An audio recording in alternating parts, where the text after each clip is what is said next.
बोलो बाके बिहारी लाल की जय। राधे राधे मित्रों। राधा कृष्ण के इस आने वाले एपिसोड में आप देखेंगे कि जिसमें वेंकटेश पद्मावती से कहने लगते या वेंकटेश का पद्मावती से वचन है कि कल श्रीनिवास प्रतियोगिता में उपस्थित होंगे, किंतु आपके भाई राजकुमार वसु उनका क्या। ये सुनकर के पद्मावती खुश हो जाती है और कहने लगती है मैं जानती हूँ उसे। वह कहता है मगर कुछ कर नहीं पाता है और कहती है बहुत बहुत धन्यवाद वेंकटेश तुम्हारा, जो कल तुम श्रीनिवास को लेकर के आने वाले हो।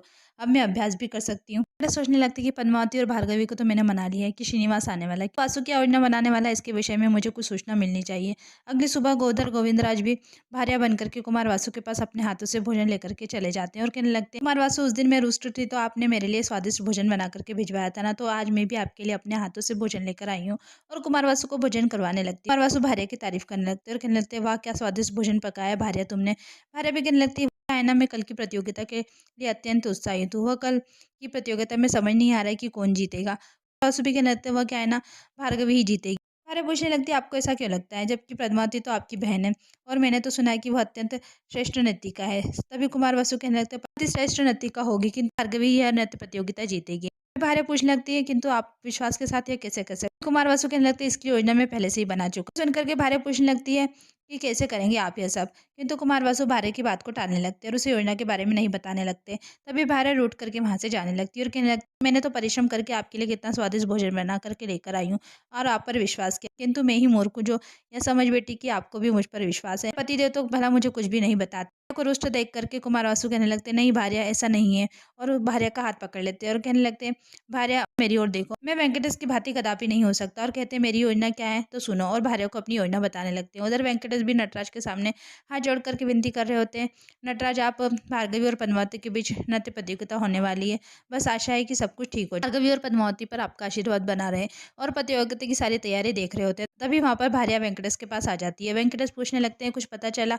तभी गोविंदराज स्मरण करने लगते हैं जिसमें वासु भार्या को बता रहे होते हैं कि आज पद्मावती जो नृत्य के दौरान वस्त्र धारण करने वाली है ना, उसमें कांटे लगवाने वाली, और वह जब कांटे झड़ेंगे ना तो पद्मावती चोटिल होकर के नृत्य कर ही नहीं पाएगी। और वेंकटेश को बताने लगते हैं और कहते हैं मुझे तो बहुत चिंता हो रही है श्री, अब हम सब यह कैसे रोकेंगे। तभी वेंकटेश कहने लगते हैं आप चिंता मत कीजिए गोविंदराज, अब आपने मुझे सब कुछ बता दिया ना तो मैं सब कुछ संभाल लूँ। मगर गोविंदराज भी कहने लगते कि कुमार वासु ने मात्र योजना सिर्फ मुझे ही बताई है, तो किसी भी तरह से उसे पता नहीं चलना चाहिए कि मैंने आपको यह सूचना दी है। वेंकटेश कहने लगते हैं आप विश्वास कीजिए किसी को कुछ नहीं पता चलेगा, आप यहाँ का कार्य संभालिए। और अब मुझे जाना भी तो है श्रीनिवास बनने। श्रीनिवास के जाने के बाद गोविंदराज सोचने लगता है तो बनने चले गया श्रीनिवास, लेकिन महादेव में कब गोविंदराज बनूंगा। तभी गोविंदराज की नज़र बाला पर पड़ती है और वह सोचते हैं यह बाला यहाँ पर कैसे, अवश्य कुमार वासु ने ही इसे बुलाया होगा। और वो गोविंदराज का पीछा करने लगते हैं। बाला कपड़े सिलने वाले के पास जाता है और कपड़े सिलने वाले से कहने लगता है बस हो। वस्त्र सिलने वाला भी कहने लगता है हाँ हो गया, राजकुमारी के वस्त्रों में कांटे सिल दिए मैंने। बाला उसे पैसे देने लगता है और कहने लगता है किसी की भी दृष्टि में मत आना। तभी वहाँ पर राजकुमारी पद्मावती की सखी आ जाती है। उसको देख करके बाला छुप जाता है। राजकुमारी की सखी पद्मावती के वस्त्र लेकर के वहां से चली जाती है। अब बाला भी उस कपड़े सिलने वाले को पैसे दे देता है और सोचता है अब आएगा इस प्रतियोगिता का असली आनंद। इधर श्रीनिवास कहने लगते तुम्हारा पति होने के नाते मेरा कर्तव्य है पद्मावती की मैं तुम्हारी रक्षा करूँ और यह कार्य मैं अवश्य करूंगा। और प्रेमी होने के नाते भार्गवी मेरा विश्वास है कि भार्गवी अच्छी नृत्यिका तो बन सकती, और मैं यह पूरी कोशिश करूंगा कि वह समस्त प्रतिभा के साथ नृत्य कर पाए। यह दोनों कार्य संपन्न करने के लिए श्रीनिवास को तो प्रतियोगिता में होना ही होगा ना। और वेंकटेश श्रीनिवास बनने लगते हैं। उधर भार्गवी भी प्रतियोगिता के लिए श्रृंगार करने लगती है और उधर पद्मावती भी प्रतियोगिता के लिए अपना श्रृंगार कर रही होती है। वेंकटेश भी श्रीनिवास का रूप धारण कर लेते हैं और कहने लगते हैं अब मैं अपना वचन निभाने आ रहा हूँ। पद्मावती और भार्गवी उधर उमा कहने लगती है भार्गवी ताई आप बहुत ही सुंदर लग रही है, मैं महादेव से प्रार्थना करूंगी कि आप इसी प्रतियोगिता में जीत। तभी भार्गवी भी कहने लगती है मुझे चिंता इस बात की नहीं उमा, मैं तो अपनी पूरी कोशिश करूंगी। चिंता तो मुझे इस बात की है कि वहां पर श्रीनिवास पहुंचेगा या नहीं। मैंने उससे बात न करके उसका अपमान किया, किंतु मैं यह जानना चाहती हूँ कि वह मुझसे मिलने आया क्यों नहीं सूर्यास्त से पूर्व। पर मुझे आशा है कि वो मुझसे बात जरूर करेगा। और मोर के पंख को देख करके कहने लगती है आज बस हम दोनों के मध्य जो भी मतभेद है ना वह सब कुछ समाप्त हो जाए और मुझे कोई अपेक्षा नहीं। उधर गोविंदराज कुमार वासु और बाला की चुप करके बातें सुनने लग बाला कुमार वासु से कहने लगता है कि जो वस्त्र आपने राजकुमारी पद्मावती के लिए बनवाए थे ना वो वस्त्र पद्मावती ने पहन लिए। ये सुनकर के कुमार वासु बहुत खुश हो जाते हैं और कहने लगते हैं अब जब वह नृत्य करेगी ना तो उसके वस्त्र से कांटे चढ़ करके उसके पैरों में चुभ जाएंगे, तब पद्मावती को चोट आ जाएगी और मुझे आनंद आएगा। ये सुनकर के गोविंदराज सोचने लगते हैं मुझे जल्द से जल्द श्रीनिवास को यह सूचना देनी होगी।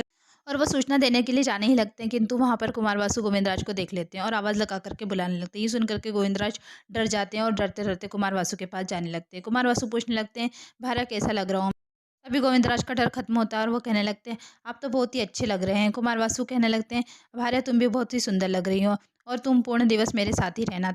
तभी गोविंदराज कहने लगते हैं, वो क्या है ना, मेरे पतिदेव सुबह से दिखाई नहीं दे रहे, इसलिए मैं आपके साथ नहीं रह पाऊँगी, और बहाने से वहाँ से जाने लगती है। कुमार वासु कहने लगते हैं, सब छोड़ो, तुम मेरे साथ आओ, प्रतियोगिता के लिए समय पर पहुँचना है, सब लोग मंदिर जा रहे हैं। ये सुनकर के गोविंदराज सोचने लगता है, अब राजकुमारी पद्मावती के साथ क्या होगा? ये सोचकर ही मुझे बड़ी चिंता हो रही है। उधर श्रीनिवास कहने लगते हैं, आप चिंता मत कीजिए भैया, कुमार वासु को लगने दीजिए कि उसकी योजना ही सफल हो रही है।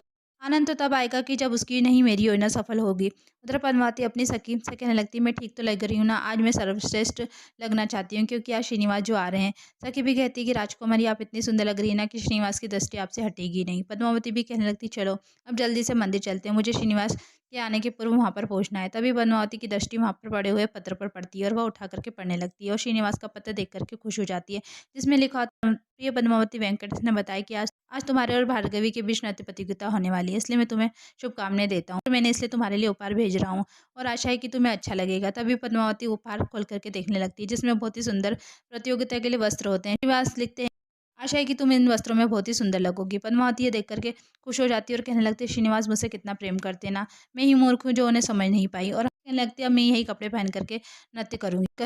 उधर कुमार वासु भी मंदिर में पहुंच करके और भार्गवती और पद्मावती को नृत्य के लिए बुलाने लगते हैं और कहने लगते हैं कि आज पद्मावती और भार्गवी हमारे बीच नृत्य प्रस्तुत करेगी। तभी भार्गवी और पद्मावती वहां पर आ जाती है। पद्मावती को देख करके कुमार वासु पूछने लगते हैं, क्या तुमने ओढ़नी क्यों डाल के रखी है? पद्मावती पद्मावती कहने लगती है, मैं श्रीनिवास की प्रतीक्षा कर रही हूँ, यह प्रतियोगिता उन्हीं के लिए जीतना चाहती हूँ, इसलिए मैं सर्वप्रथम अपना श्रृंगार उन्हीं को दिखा करके नृत्य प्रस्तुत करूंगी। ये सुन करके कुमार वासु हंसने लगते हैं और कहने लगते हैं, श्रीनिवास कैसे आएगा? श्रीनिवास को तो यह भी ज्ञात नहीं है कि यहाँ पर तुम्हारे और भार्गवी के बीच कोई नृत्य प्रतियोगिता होने वाली है। पद्मावती कहने लगती है, श्रीनिवास यहाँ पर जरूर आएंगे, वेंकटेश है ना, वह गया है उन्हें लेने। तभी भार्य कहने लगती है, देख रहे हैं कुमार, सुबह से पता नहीं कहाँ चले गए हैं और मैं सुबह से इधर-उधर ढूँढ रही हूँ, उन्हें बताया भी नहीं, लेकिन राजकुमारी पद्मावती को पता और उसकी पत्नी को तो पता ही नहीं।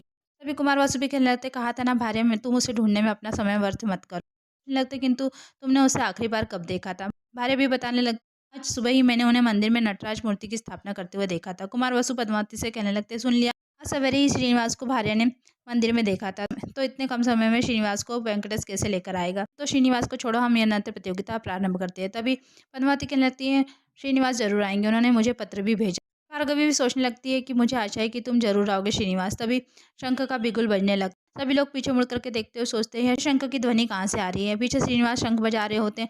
यह देख करके पद्मावती भार्गवी खुश हो जाती है। एपिसोड यहीं खत्म होता है। आगे की अपडेट के लिए हमारे चैनल को लाइक और सब्सक्राइब करना ना भूलें। धन्यवाद।